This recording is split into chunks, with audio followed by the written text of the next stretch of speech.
కర్నూలు నగరంలోని B camp ప్రభుత్వ vocational junior కళాశాలలో బుధవారం నాడు principal doctor S Nagaswamy Naik ఆధ్వర్యంలో బాలగంగాధర తిలక్ జయంతి వేడుకలు నిర్వహించారు.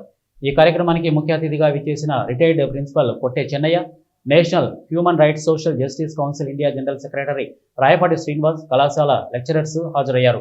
ఈ సందర్భంగా బాలగంగాధర తిలక్ చిత్రపటానికి పూలమాలలు వేసి ఘనమైన నివాళులు అర్పించారు.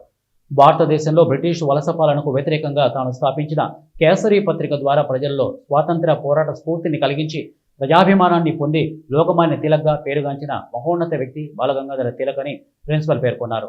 ముఖ్య అతిథి కొట్టే చెన్నయ్య ప్రసంగిస్తూ తిలక్ పోరాట ప్రతిమను నేటి యువత స్ఫూర్తిగా తీసుకుని జీవిత లక్ష్యం నెరవేరుతుందని తెలిపారు. ఈ కార్యక్రమంలో చంద్రశేఖర్ ఆజాద్ జయంతిని పురస్కరించుకొని వారి సేవలను కొనియాడారు.